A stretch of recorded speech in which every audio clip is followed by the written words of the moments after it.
May 12, 2025 will be remembered as a day of significant pronouncements and decisions from the Oval Office. President Trump dominated headlines, with actions impacting international trade, healthcare, and even sparking ethical debates. From trade negotiations with China to a controversial gift from Qatar, the president certainly kept everyone on their toes. Among the most consequential pronouncements were those concerning the ongoing trade war with China. Following a 90-day pause, the threat of reimposed tariffs loomed large. Trump, however, seemed confident about securing a deal favorable to the U.S. Adding fuel to the fire was the president's decision to accept a lavish gift from the Qatari royal family, a $400 million luxury jet. While Trump insisted the plane was intended for the Department of Defense, critics cried foul, questioning the ethical implications of such a gift. In a move likely to resonate with many Americans, Trump signed an executive order aimed at lowering drug prices. Promising potential price drops of up to 90%, the order was met with cautious optimism, with many questioning its feasibility and long-term impact.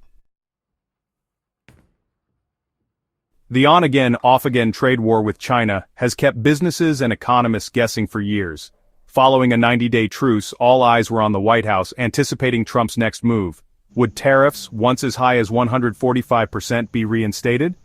Trump, in his typical assertive style, assured the nation that while those specific tariffs wouldn't return, the current 30% tariffs could see a substantial increase should a trade deal not materialize. He expressed unwavering confidence in securing a deal beneficial to the United States, claiming China was eager to reach an agreement.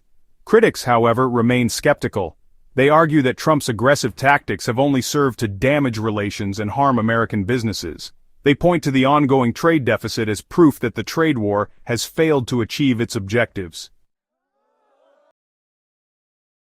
President Trump found himself embroiled in controversy once again, this time over a $400 million luxury jet gifted by the Qatari royal family.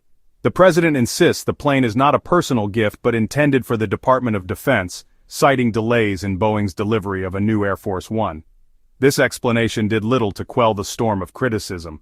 Ethics experts and political opponents questioned the timing and appropriateness of accepting such a lavish gift, particularly from a country with a questionable human rights record. Trump, never one to back down from a fight, dismissed the criticism as fake news from biased media outlets. He defended his decision, arguing that the new plane would ultimately save taxpayer money by replacing the aging Air Force One.